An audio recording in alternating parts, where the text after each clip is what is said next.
Picture this. The UK, a nation famous for its green countryside and stormy weather, is staring down a climate challenge bigger than anything in its recent history. The government has made a jaw-dropping pledge. By 2028, it wants 600,000 new heat pumps installed every single year, replacing the country's aging gas boilers and pushing Britain toward a net-zero future. But here's the twist. Behind the upbeat headlines and official targets is a brewing storm of obstacles, from a shortage of skilled workers to persistent upfront costs. And despite the political promises, the UK is already falling behind its European peers in this crucial race. So who or what can actually ignite the heat pump revolution in time? If you want to understand where money, technology, and opportunity collide, this is the story you can't ignore. The future of British homes, the energy sector, and even your next heating bill all hang in the balance.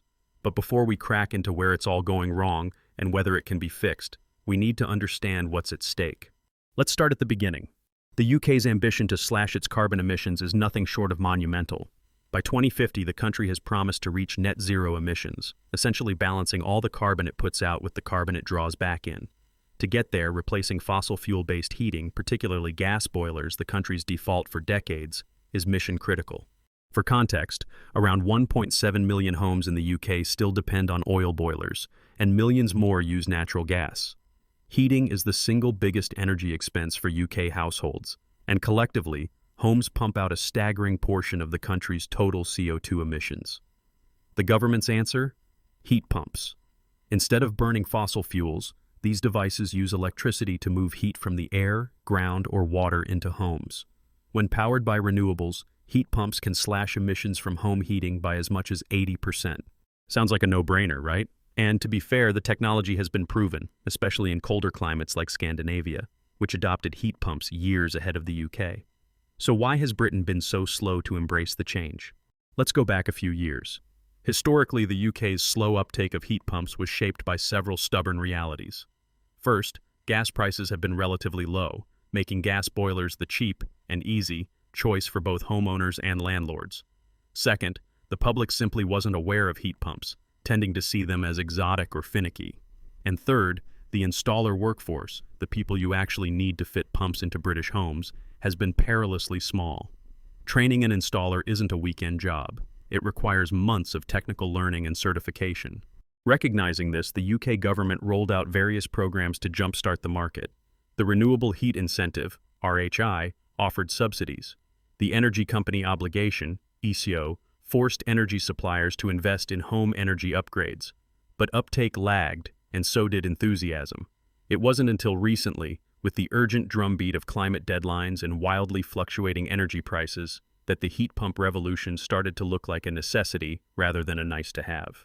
Fast forward to 2023, and the numbers finally started to inch up.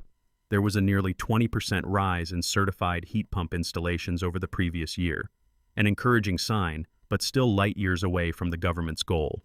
In fact, the UK ranked a startling 13th out of 21 European countries for heat pump adoption, with only 14.5 units installed per 1,000 people.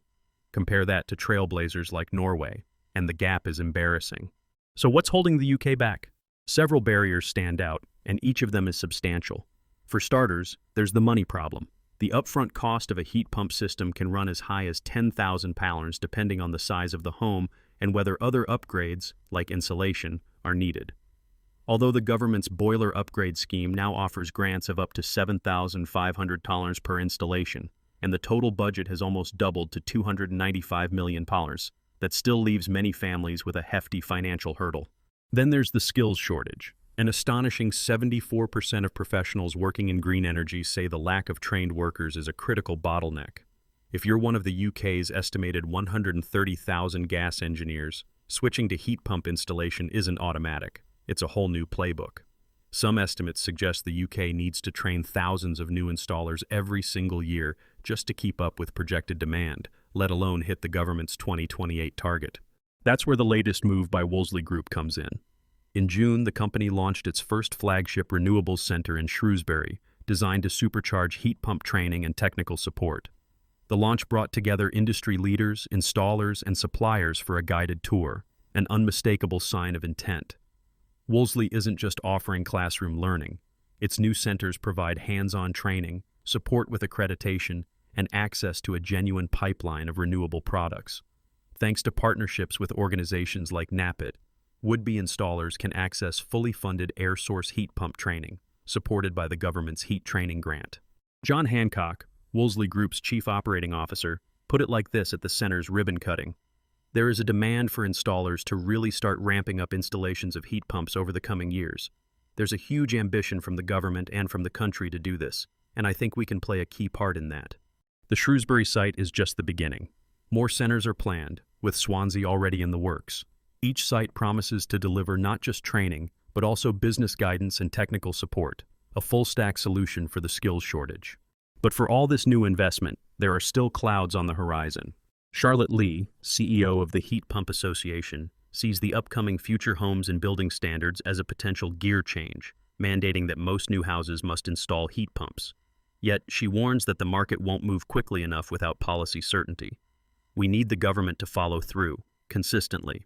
Otherwise, manufacturers and installers can't plan or invest. It's not only a talent issue, it's also about public confidence and economics. David Cowdrey of the MCS Foundation highlights another critical pressure point.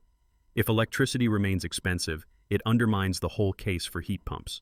We need to move social and environmental tariffs off electricity bills and fund them from general taxation. Otherwise, consumers will do the maths and stick with gas. These are not abstract policy disputes. They are the daily decisions facing homeowners and businesses right now. Even with stronger financial incentives and more training, supply chain issues and regional disparities pose real risks. For example, densely packed urban neighborhoods often lack the space for optimal heat pump installation, and retrofitting older homes, of which the UK has millions, is far trickier and more costly than working with new builds. The Warm Home Skills Program, another government-backed initiative, aims to train up to 9,000 retrofitters to tackle these challenges, but even that may not be enough. According to data, even with all current policies and new training centers like Wolseley's, the UK is still on track to miss its 2028 installation target by a considerable margin. Industry modeling suggests that a sharp boost in skills training could increase annual installations by 50,000, while stricter standards for new builds could tack on another 100,000. But that still leaves a yawning gap between reality and government ambition. And let's not forget the wild card. Will public demand actually materialize? Some experts point to the transformative potential of public awareness campaigns, which could boost consumer interest by 20% over 5 years. But skepticism lingers. Older British homes present unique challenges, and many households, already battered by high living costs, may simply not want to gamble on a new technology, even with subsidies. Fatih Birol, executive director of the International Energy Agency, puts the challenge in stark terms. This is not only a question of technology or money, it is a question of whether governments, industry, and universities can deliver the expertise needed at the pace required. Amid this uncertainty, Wolseley's new training center is a beacon for some, but a drop in the ocean for others. Is this the tipping point Britain needs, or just another well-meaning gesture in a saga of missed targets? And even if training surges and policies align, there remains a bigger question. Will the UK's supply chain, infrastructure, and consumer confidence be ready for the tidal wave of installations required over the next 5 years? Or will ambitious goals, once again, be derailed by practical constraints and wavering public support? The answer might surprise you. So, the big question: can these new training initiatives, policy shifts, and tech advances finally tip the scales in favor of the UK's heat pump revolution? Or are we about to watch another bold climate ambition fizzle out? To answer that, let's fast forward and explore where these changes might actually lead. Imagine two futures, one where the momentum builds, and another where the same old doubts and delays keep the UK stuck in the past. First, let's look at the best-case scenario. The launch of Wolseley Group's flagship renewables center isn't a blip, it's the start of a cascade. More centers open in cities and regions across Britain. Thousands of installers, once uncertain about their future in a shifting energy sector, get fully funded upskilling, supported by partnerships with groups like NAPIT. All that translates to more households seeing trained, trustworthy professionals at their door, not vague promises. The skills gap begins to narrow, a crucial step, since 74% of energy professionals still rank it as a make-or-break issue. Each year, 5,000 new installers enter the market, adding capacity for roughly 50,000 additional installations annually. Government schemes like the Warm Homes Skills Program bring in up to 9,000 new retrofitters across the country. Suddenly, the idea of hitting that 600,000 annual installations target by 2028 starts to look not just possible, but within reach. Meanwhile, with the boiler upgrade scheme's grant now up to $7,500 and the scheme's budget almost doubled, applications skyrocket, up 50% in just 1 year. Homeowners who once balked at the daunting upfront costs are taking a second look as the financial reality shifts. Policy doesn't stand still either. New build standards kick in, requiring most new homes to come with heat pumps as standard. That adds as many as 100,000 new installations each year, ensuring the UK's housing stock stops adding to the fossil fuel problem. But there's always a but. This future depends on more than training and cash. Stable, long-term policy signals are vital. Thomas Nowak of the European Heat Pump Association emphasizes, the sector needs confidence. Manufacturers, investors, and consumers all need to know that the government's support isn't just a flash in the pan. If this momentum keeps up, the ripple effects go far beyond emissions. New business models emerge. Just as car leasing transformed vehicle ownership, heat pump leasing schemes could make clean heating accessible without the upfront burden. The market for maintenance, spare parts, and system optimization grows, creating jobs and business opportunities all along the value chain. There's a social payoff, too. As Miata Fanbulla, Minister for Energy Consumers, puts it, the Warm Homes Plan is not just about hitting climate targets. It's about lowering bills, tackling fuel poverty, and making our homes genuinely comfortable. Now let's look at the other possible future, the one where the revolution sputters. In this version, training centers open, but never at the scale required. Funding for installer courses dries up or is mired in red tape. Policy support wavers as governments change or economic pressures mount, leaving manufacturers and homeowners wary of taking the risk. With no stable demand, supply chains remain thin, with limited product variety and high prices. Public perception doesn't shift either. High upfront costs and confusion about heat pump performance in Britain's famously drafty old homes keep homeowners from making the switch. Even well-intentioned grant programs can't change the underlying economics for many, especially those in rural or off-grid areas. Without consistent government backing, the sector faces boom-bust cycles, with repeated policy U-turns scaring off investors. The risk here isn't just technical delay, it's public disillusionment. If early adopters have a bad experience, negative word of mouth can spread faster than any awareness campaign. Just look at the skepticism that followed insulation missteps in the past. Momentum stalls, and by 2028, the UK is left playing catch-up with European neighbors already decades ahead in the heat pump game. Clearly, the stakes are bigger than just hitting a number. The UK's progress on heat pumps is a litmus test for its broader net zero ambitions. Miss the target here, and the credibility of the whole climate transition comes into question. But here's where things get really interesting. What if the UK can pull off a pivot, using precisely the blend of private investment, public policy, and grassroots upskilling we're seeing right now? There are some underestimated levers. For instance, shifting environmental and social tariffs away from electricity bills to general taxation could make heat pumps far more economical. David Cowdrey of MCS Foundation points out, reducing electricity costs is the single biggest game changer for making heat pumps attractive to ordinary households. If paired with clear, long-term incentives and a national public awareness blitz, the market could tip very quickly. And don't underestimate the power of consumer word of mouth. The research suggests that targeted awareness campaigns could increase demand by 20% over the next 5 years. Imagine a tipping point where friends, families, and neighbors start swapping stories not about boilers breaking down, but about lower energy bills and a warmer, quieter home. So what does all this mean for you, the homeowner, the future installer, or just a climate-conscious citizen watching from the sidelines? First, if you're considering a switch to a heat pump, the landscape is changing fast. Now is a better time than ever to investigate the grants and support available. The boiler upgrade scheme is more generous than it's ever been. Training and accreditation for installers is ramping up, so you're less likely to get stuck with a poorly fitted system. Do your research. Look for MCS-certified installers, and ask about ongoing support and maintenance packages, many of which are being bundled with new installs at no extra cost.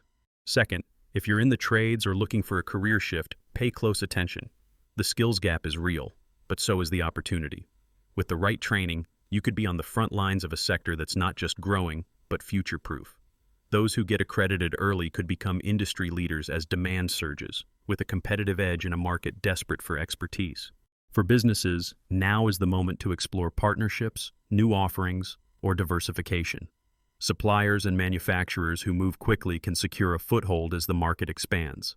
Those who wait for perfect certainty may find themselves left out as new players move in. From tech startups offering smart heat pump controls to service companies building out maintenance networks. And for everyone else, your voice matters.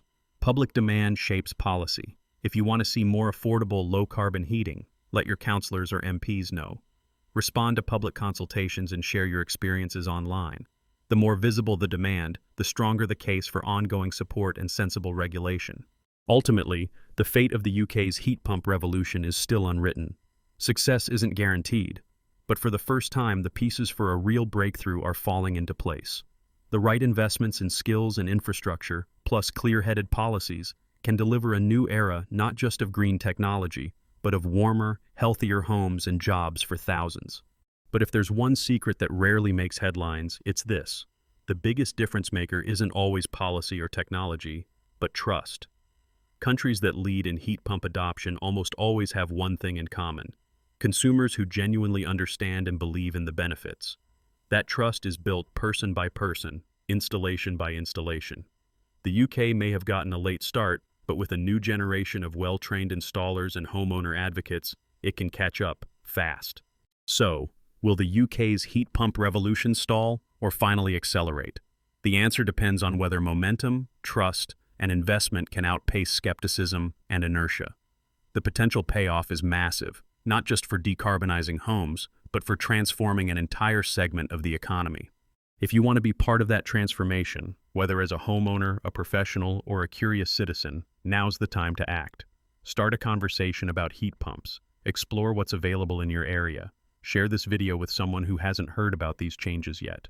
Because the clean heating revolution is no longer a distant dream. It's happening right now, and it's powered by people like you. What do you think? Is the UK finally poised for a breakthrough, or is there another hurdle we haven't covered? Drop your thoughts in the comments. And if you want to follow the heat pump